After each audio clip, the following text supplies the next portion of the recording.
What's up guys, Ben Harper here from Not Even. So today we're going to be playing World and Economica. Now this is going to be a new series I'm going to be doing. Yeah, it's going to be great. And how do I just...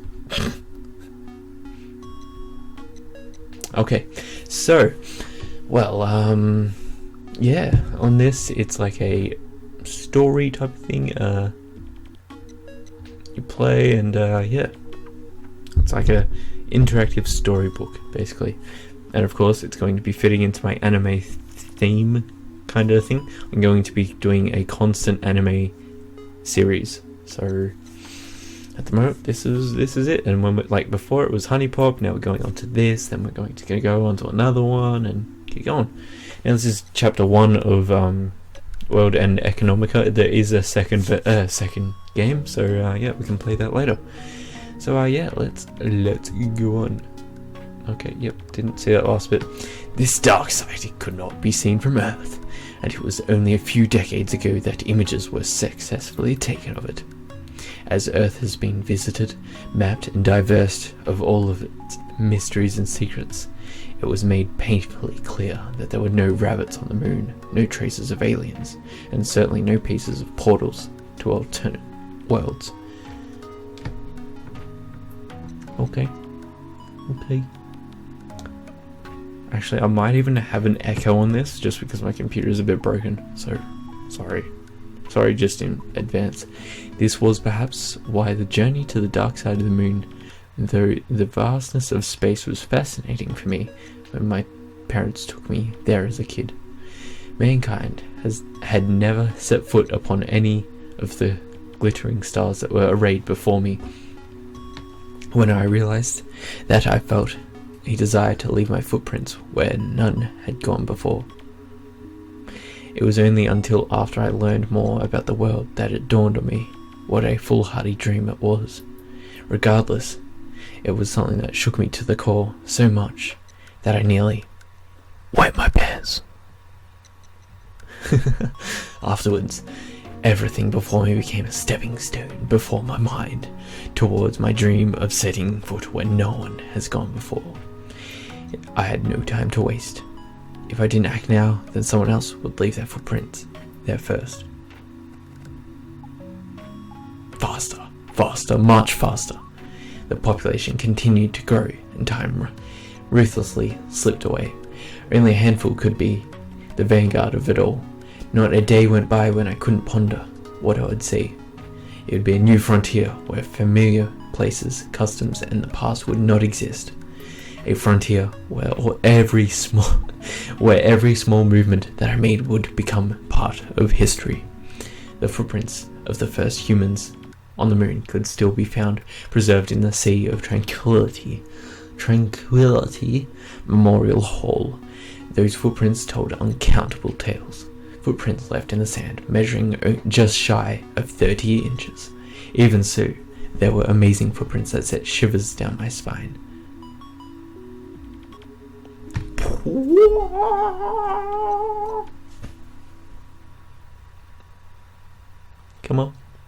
Come on. Load. With a click, my mobile PC turned on. So, a laptop, basically.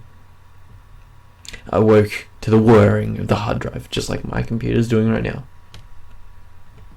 Since I'd fallen asleep curled up in my chair clutching my PC, it was difficult to get my body to move. My body felt so stiff.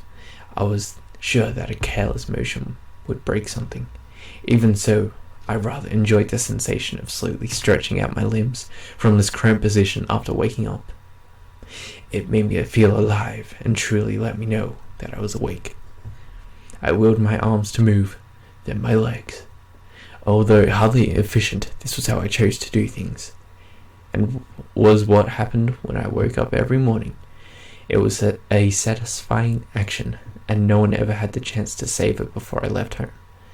On top of the table, I've left my rather crude diode lamp on, and a coarse layer of fat had formed on the surface of the leftover coffee in my dirty cup.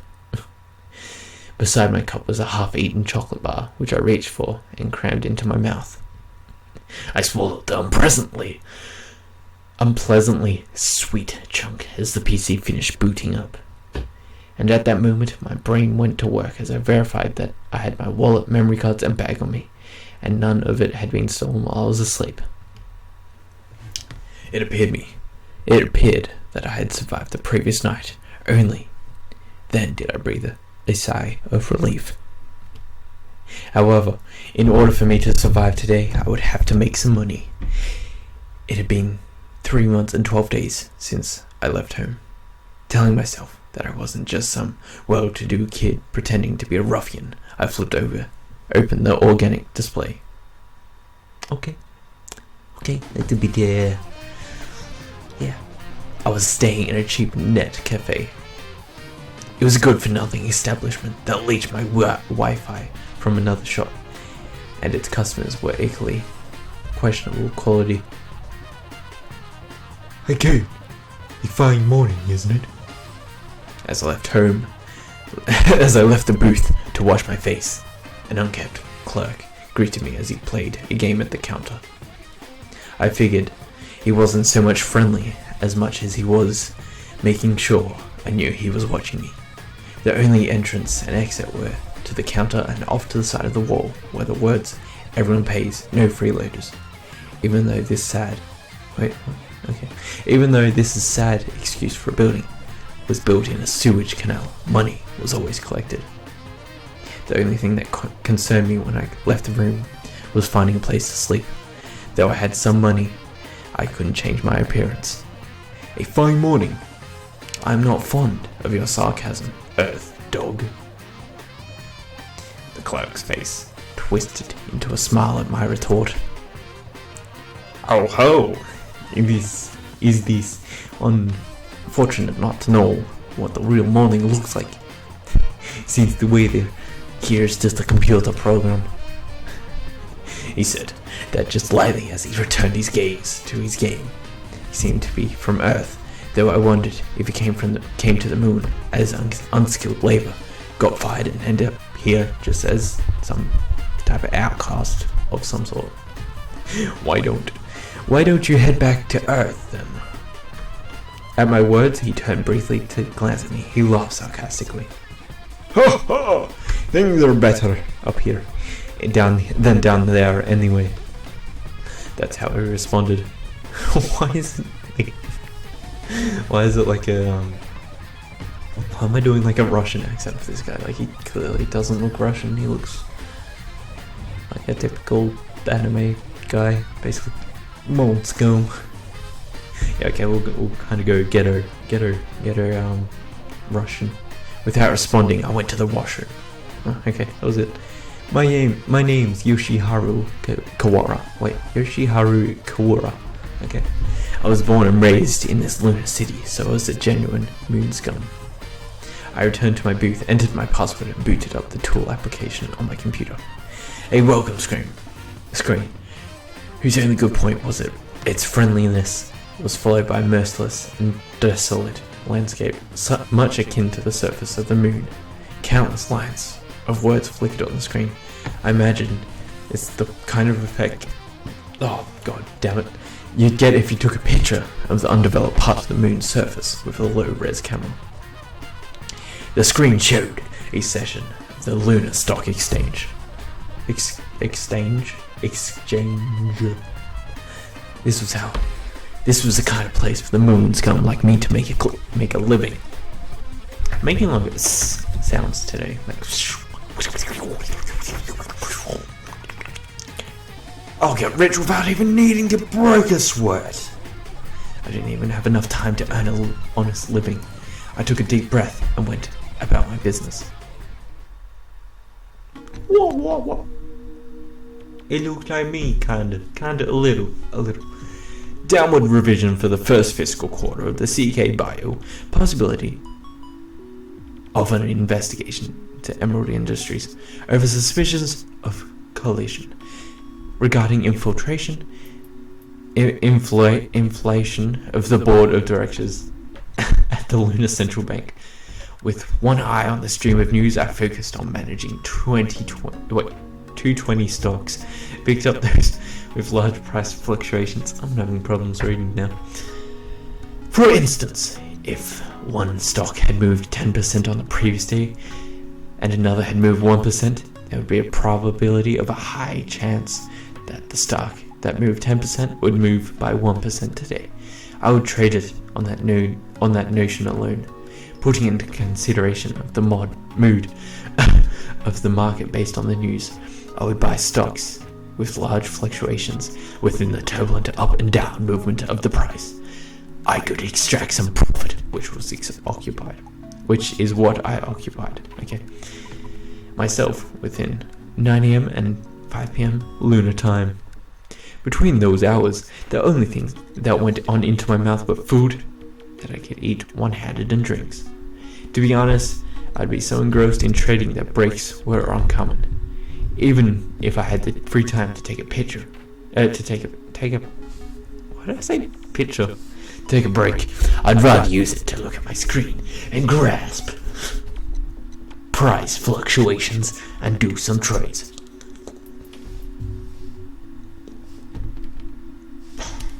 After all, a difference of a few minutes when making the call to buy or sell could easily mean the difference between gaining or losing 1 to 2%.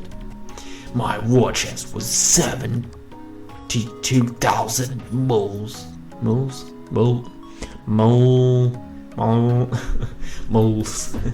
1% of that came up to 700 moles. A store clerk here would make 707 moles an hour at best. This was a place where a public school teacher's monthly starting salary was 1,200 moles, so I could make in a few minutes what they would make in a month. Of course, over the course of a day, trading, some people would win and others would lose. But I was on the winning streak of all streaks, and before I knew it, my seed money was 1,000 moles, had ballooned to 72 times. That, the one and only time I did honest hard labor in my life, was to build that seed money. Since then, I've been building my assets through these trades. While the gains were a little less what they used to be, the greatest assets grew. The greater your assets grew, the faster they grew, so it didn't worry me. So it would be what they would call a snowball effect. I'd never seen this snow before, but I'd seen videos of Earth before, and thus I was familiar with it. I decided that I was going to make even more money and then live in the center of the lunar city. It's a place where tons of ridiculously smart people were gathered. It's said that 70% of this world's wealth was held by the people there. I'll live it up there, and then, the back of my head was high on these kinds of delusions as I performed trades after trade like a man possessed. That's why it took me a little while to notice. I finally did it. After I got smacked on the head. Not gonna smack myself on the head. Yo, key. I turned around to see the clerk from before standing in the front of the booth's open door. What? You want money? Since when did this place become prepay? Or what? Was it something else? Was making money not allowed here? What do you want? I'm busy. As I glared at him, the overly skinny, bleary-eyed clerk let out a tired sigh. That's your reply? I came here to tell you... That's your reply? I came here to tell you that the police are on their way to gather up some street urchins and... Before the clerk finished his sentence, my PC had already been closed and thrown into my bag. Hey, wait! The employee grabbed my shoulders as I tried to push him aside and exit the booth. Though he was thin, he was still muscular, strong enough to remind me that he was an adult. Still, I always kept a set amount of money in my breast pocket for times like this. I grabbed it and thrust it into his hands. Keep the change. Keep the change. I put on my hat, shouldered my bag, and ran into a narrow corridor. Damn it. Wondering what was going on in the booth, a bunch of guys who looked like they were mumbling useless replies to a police question. Peeked through the cracks from their booth, wondering if someone had been arrested. Flash, whoa, running! After sliding through the dirty corridor, I made it to the store's even filthier exit. The chipped away paint and rust-mated already cramped building feel even more claustrophobic. I ran slightly down through them. I ran straight down through the hallway towards the open air. And that, guys, that concludes everything for this episode, I guess. Well, now, it was about 15 minutes long. I'm probably going to keep them around 15 minutes. If you guys want longer, you gotta tell me in the comments. Yeah. So, Kirby, my friend Kirby, this Kirby here, is gonna be leaving right now. I was holding that like the whole video. But yeah, thank you guys for watching. This has been World and Economica. It's like a interactive storybook. I think there's more interaction things going on later where you can like choose stuff. Yeah. But yeah. I hope you guys have enjoyed. I enjoy the soundtrack as well, what's going on right now. And yeah, thank you guys for watching, and I will see you later.